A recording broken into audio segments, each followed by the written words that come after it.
Rob Reiner made his directorial debut with a documentary spoof, This is Spinal Tap. Now he's directed a real documentary celebrating the comedian Albert Brooks.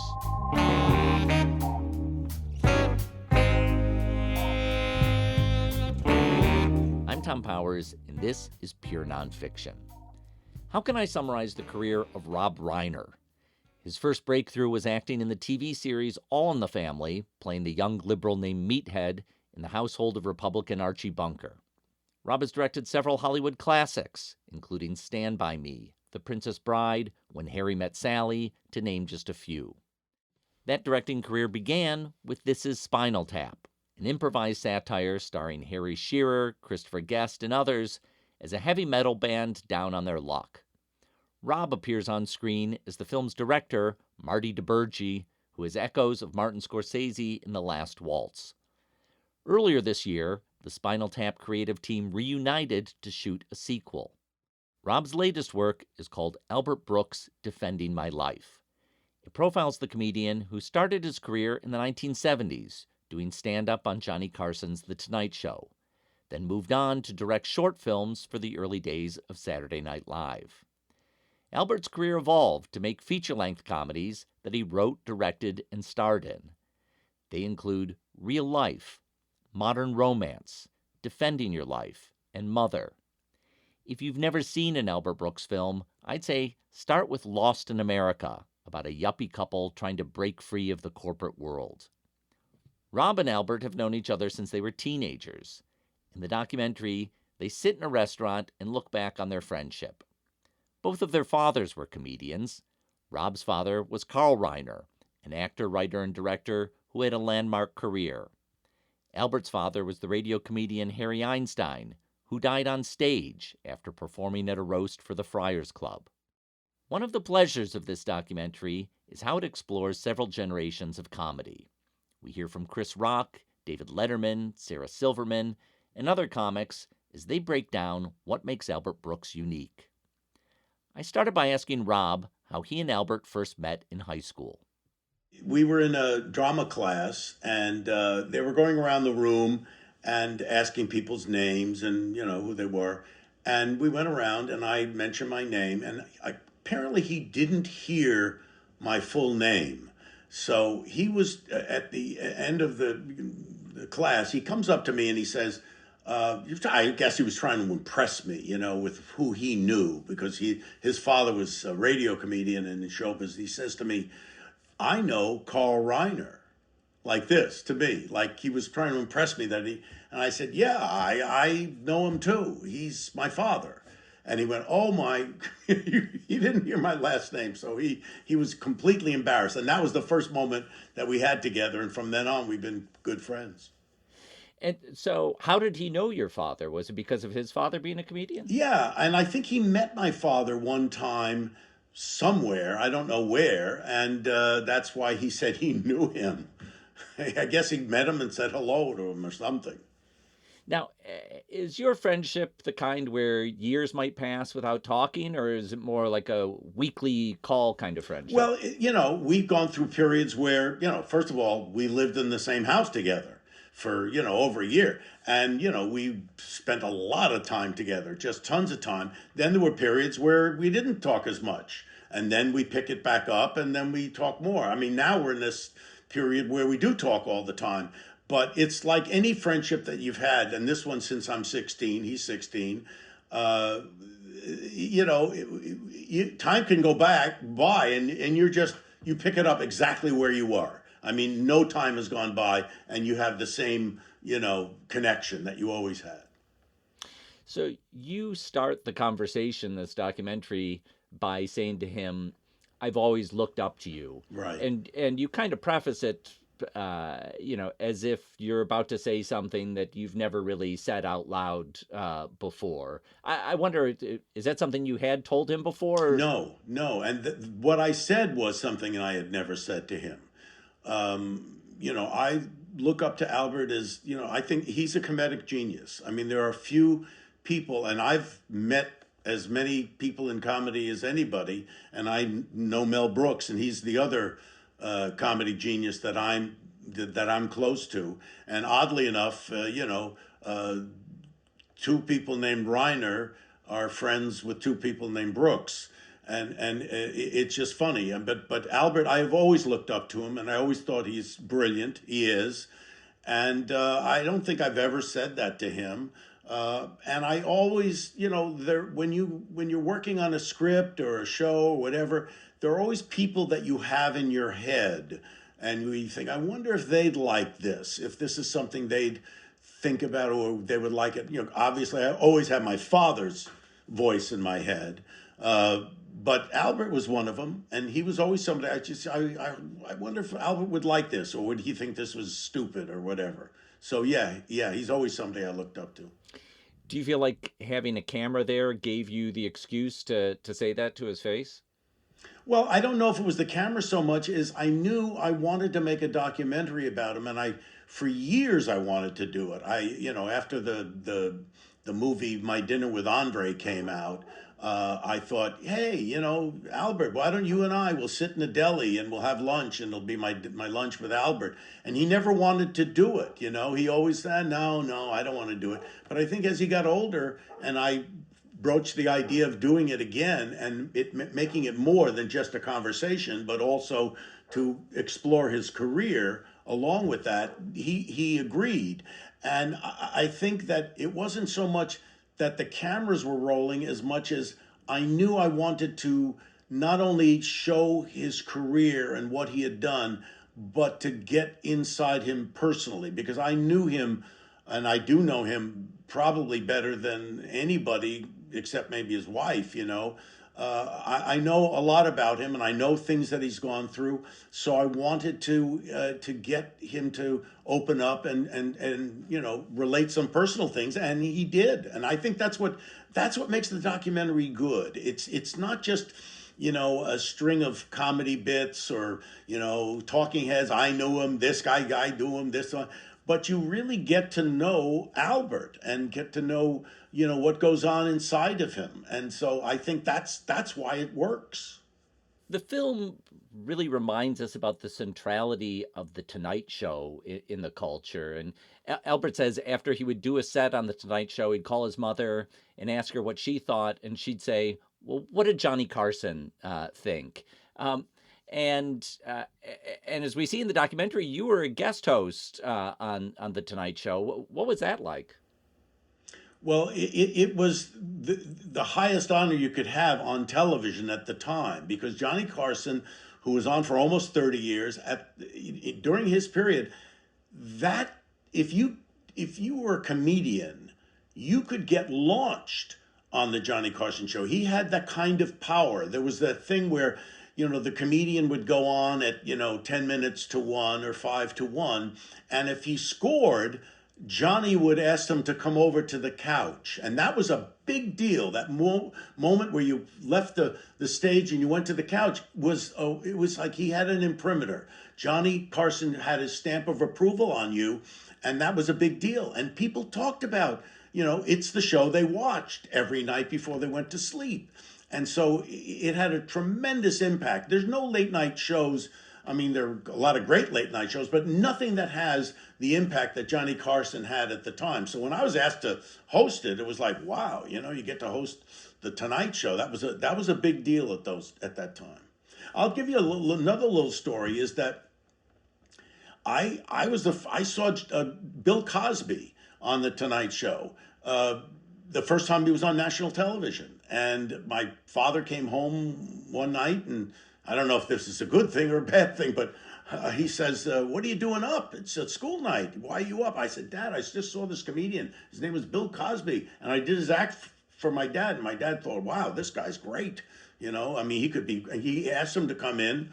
He was doing the Van Dyke Show at the time. He asked Cosby to come in. Cosby came in and did his act for my dad, and my dad brought him over to Sheldon Leonard, who was producing I Spy, and Cosby got the job on I Spy. So, not to say he wouldn't have had a career before that, and we all know what happened to him, which was terrible, but the impact and the power of the Tonight Show was unprecedented at the time. And so when you were host, you have the ability to invite Albert Brooks on? Was that a very intentional thing? Yeah. Yeah, I mean, you could bring in whoever you want. I mean, I had Albert on. I had Billy Crystal and Harry Shearer on.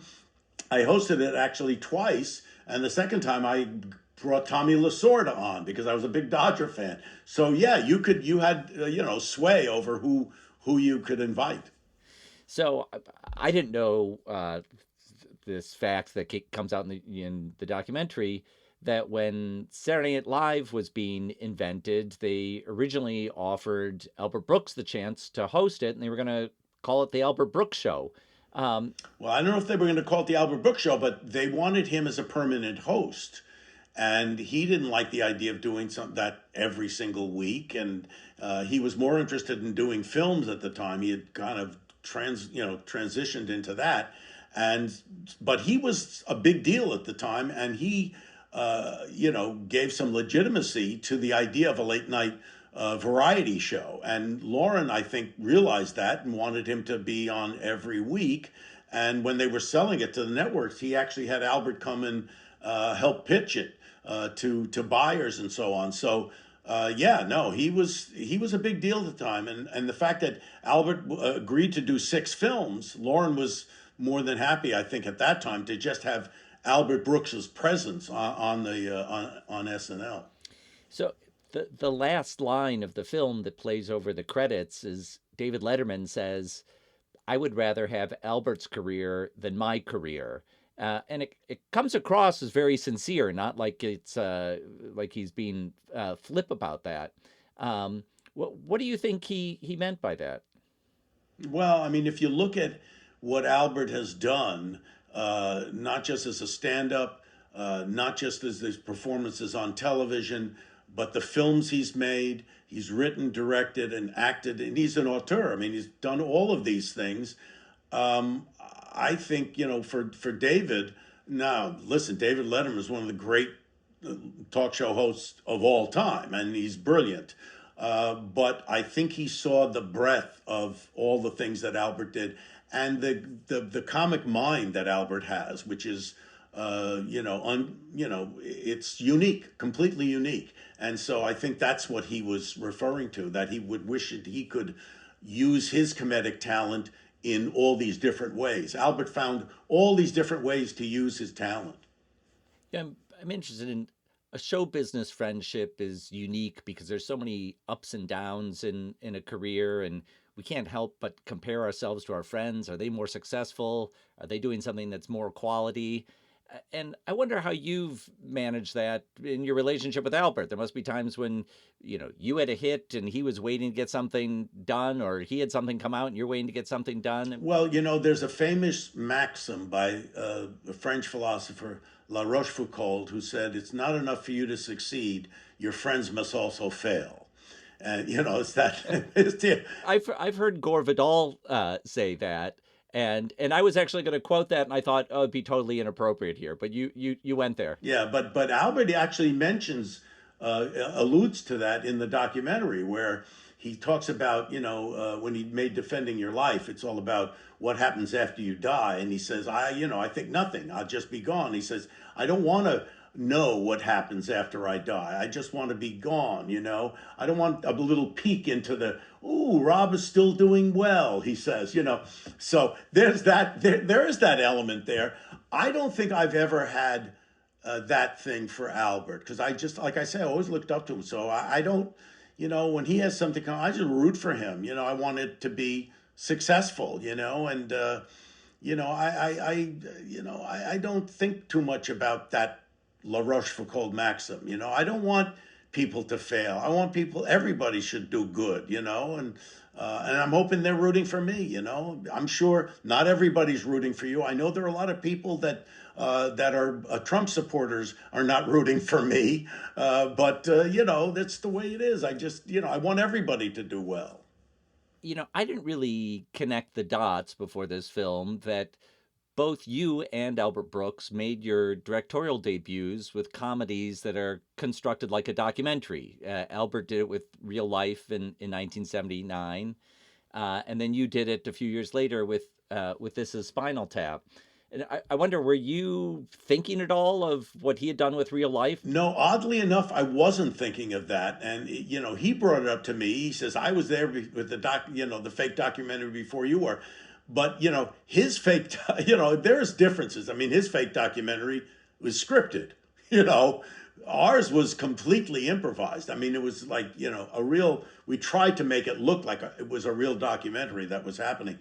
No, but I didn't think about it because it grew out of something natural for us, where I had this satire of different things on television called a TV show, and it aired in 1979, and we did a takeoff of Midnight Special, and Spinal Tap appeared on that, and I introduced them as Wolfman Jack, and they started improvising in the characters, and we thought, gee, these would be great characters to do something else with. And it was only years later that we said, oh, wait a minute, maybe we could make this fake documentary like all these other rock and roll documentaries. So I wasn't really thinking about Albert's thing, although Albert was way out there before anybody else. I mean, he was taking off on the Loud Family, which there was a PBS documentary made about. Yeah, called American Family. Right, right. When people think about Spinal Tap, they often point to The Last Waltz as an inspiration, and maybe partly because your character is called Marty, like Scorsese. But I wonder, were you drawing from other documentaries as well? Yes, yes. I looked at every single rock and roll documentary I could get my hands on. Last Waltz was one of them. The Song Remains the Same, which was about Led Zeppelin, and The Kids Are All Right, which was The Who, and the Bob Dylan documentary. I mean, the D.A. Pennebaker, Don't Look Back. I looked at every single documentary, and it was an amalgam of all of that. We wanted to we were not only satirizing the world of rock and roll, but the documentary filmmakers who made these documentaries. And that's why I chose Marty, Marty DeBerge, because Marty Scorsese is in The Last Waltz. You see him interviewing the band. And so that's why I decided to do it that way. And at first I had heard that Scorsese was really upset that I was making fun, but now he's come to think it's the greatest. He loves the film, and he loves the fact that I made an homage to him. Well, there's another lesser known film from that era that Cameron Crowe made about Tom Petty and the Heartbreakers that was on MTV that has a scene where they're like backstage, not able to find the place they're going to, called Heartbreakers Beach Party. I only saw it recently, and so that was making me think of. Yeah, listen, we took the idea that they couldn't find the stage. We put a scene in Spinal Tap where the tap couldn't find the stage. We had another scene where Nigel is complaining about the size of the bread to make sandwiches backstage, was taken from an article we read in Rolling Stone called The Endless Party, where Van Halen was complaining about, and they had it in their rider that there were to be no brown M&Ms backstage. And then before we made the film, there was one of the keyboard players for Spinal Tap who had done this 20-minute demo reel with us. He got an actual job with a group called Uriah Heep, and they were doing a tour of an album they did called Abominog, and he told us about a military base that the band got booked into, and so we put that in the film. So we took liberally from anything we could find. And you were using a cameraman, Peter Smokler, who had mainly done documentaries before that. Yes. And rock and roll documentaries. That's why I picked him. I mean, oddly enough, Peter was actually at Altamont when the terrible thing that happened with the Rolling Stones and the Hells Angels, where there was a death there. And I picked Peter because Peter had shot all these rock and roll documentaries. And oddly, when we were shooting Spinal Tap, at one point he turned to me and he said, I don't understand. What's funny about this? This is exactly what they do. I said, yeah, well, we're tweaking it a little bit. It's close to the bone, but it's not exactly, I mean, I've heard you tell the story about the first test screening in Dallas where the audience thought it was a real film and couldn't understand why you had filmed such a bad band. How did it go from that, what sounds like a disastrous first test screening, to something that people felt confidence might work. Well, it's funny. I don't know that you could do that these days because things have a quick death if they don't work. But in those days, you had it was sold to television, it was on video, it was on DVDs. I mean, it kept getting a life, and over the years, people started catching on to it. There's a phrase that they always use: satire closes Saturday night. It's a Broadway phrase, meaning people don't get it and they just close it down.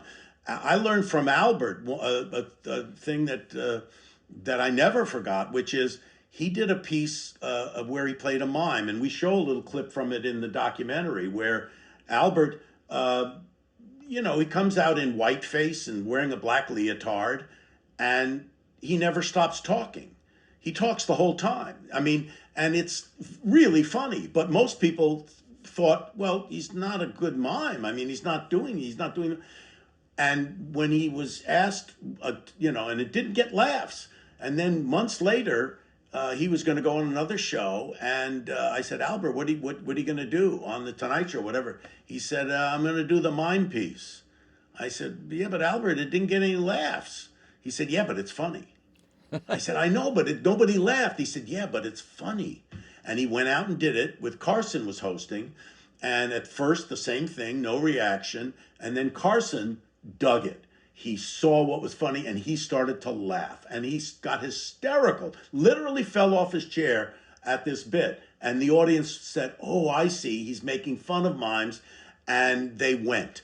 And I realized at that time, and Albert, that's one of the things I love about Albert. He sticks to his guns. He said, this is funny. I know it's funny. I'm going to stick with it. And it pays off. And so, luckily Spinal Tap hung around long enough for people to catch on to it. Well, I mean, one of the pleasures of the Brooks documentary is to hear other comedians comment about what they see in his craft. And Chris Rock talks about in awe that Albert Brooks would go on Carson and do these routines without ever having done them before a live audience. Right. He never did, tested it out like at the Improv or at the Comedy Store, any of those places. He had an idea. He looked in the mirror, did it with himself. He said, this is good. I'm going to go on and do it. And so it's comedy without a net. I mean, he just went and did this stuff. And the other thing Chris Rock said, which I love, is his stuff is so original and so unique, you couldn't steal from him. Other comedians will use things that other comedians do, whether it's a joke that they can then, massage and make it their own in some way. Albert did things that only Albert could do. One more thing about Spinal Tap. I understand you've been shooting a new Spinal Tap film. Yeah, we just finished shooting it, and I'm now just started editing it. And I'm excited. I mean, with the first one, it was shot on 16 millimeter film, and we shot it, we had to edit it on cut each piece of film by hand. Now we've got, computers and equipment to do it. But still, there's just hours and hours and hours of footage that I know are not going to be in the film.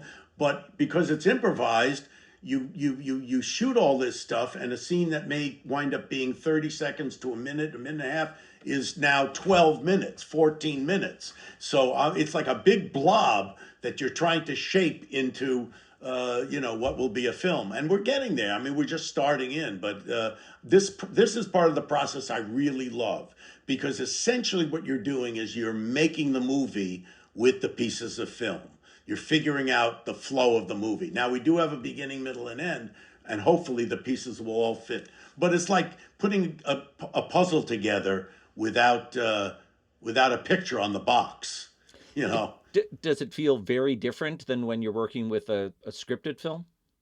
Oh, yeah. No, it's completely different. I mean, when you're working with a scripted film, you have a script, you have a story, you have it's laid out. So scenes can only go in a certain order. You can't, flip scenes around. This kind of thing, there's a ton of wild cards, and there may be wild cards within a scene that can go to some other place in the movie. So, but that's the fun of it. That's the fun to see how you figure it out and how you put it all together. It's like I said, it's like a puzzle. I love puzzles. I love doing puzzles.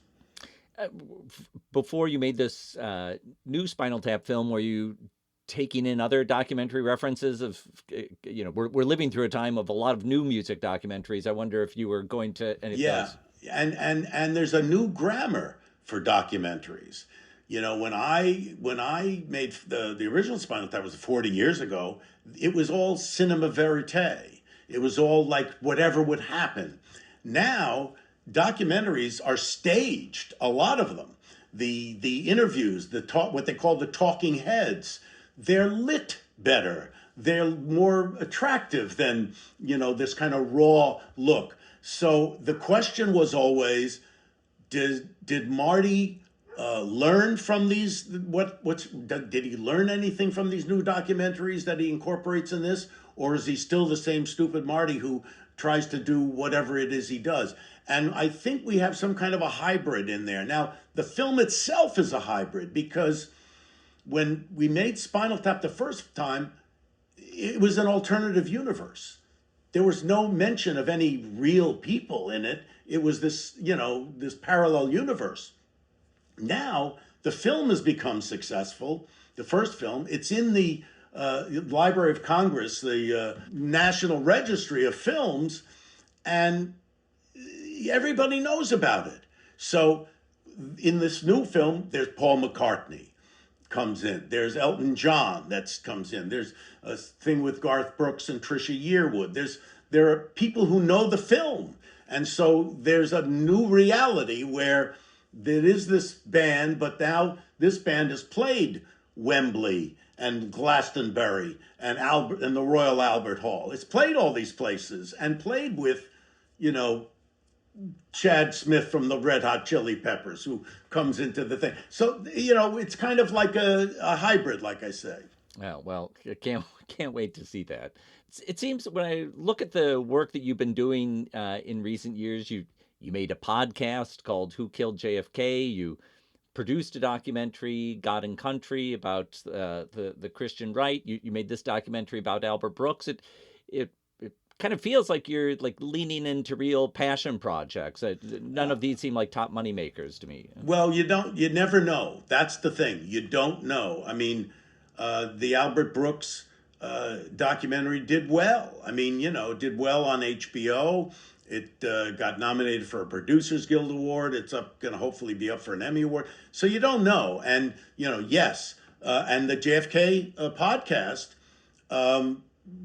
had over 7 million downloads and has been nominated for the Webby and the Schmamey and the whatever the grant. I don't know what they are. There's other things for podcasts. And so that's doing well. And Simon & Schuster's just made a deal to have a book to expand on it. So, those things happen. Now, God and Country, that is a tough one because it's about Christian nationalism. And if you don't see the documentary, you might think that it's bashing Christianity. It's the exact opposite. We have very conservative Christian leaders in the documentary talking about how the danger of Christian nationalism and how it not only is a danger to democracy, but it's a danger to Christianity itself, and that it has gone very far afield from the teachings of Jesus. But it's a film I think is important because I think people need to see what is happening to our politics and how our politics are being co-opted by a group of people that are literally willing to commit violence to get their own way, which is certainly not what Jesus taught. I was thinking about the novel that Albert Brooks wrote called 2030, which I haven't read, but I understand that the plot is set in a not far off future where cancer has been cured and people are living longer, and it creates a greater tension between an older generation and a younger generation. And that got me thinking about your career, that you began really representing a younger generation in All in the Family, playing Meathead. And I wonder what it's like for you to find yourself as part of an older generation now. Well, I hope it's not like what Albert says in his book, because that would mean in 6 years' time, when I'm 83, they're going to stick me on a cruise ship and send me out to sea or something. I want to be able to do as many things as I can do, as long as I'm capable, physically and mentally, to be able to do them.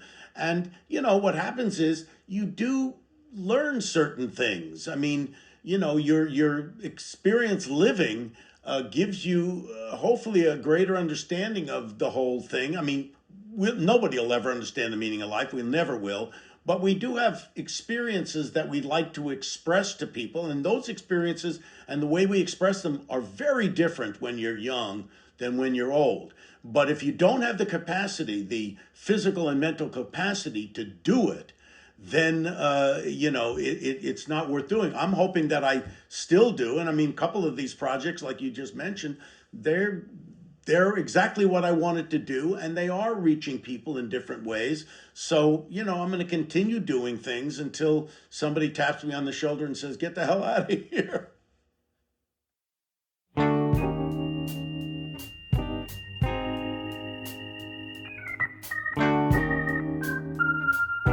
I want to thank Rob Reiner for speaking with me. His new documentary, Albert Brooks, Defending My Life, is now streaming on Max.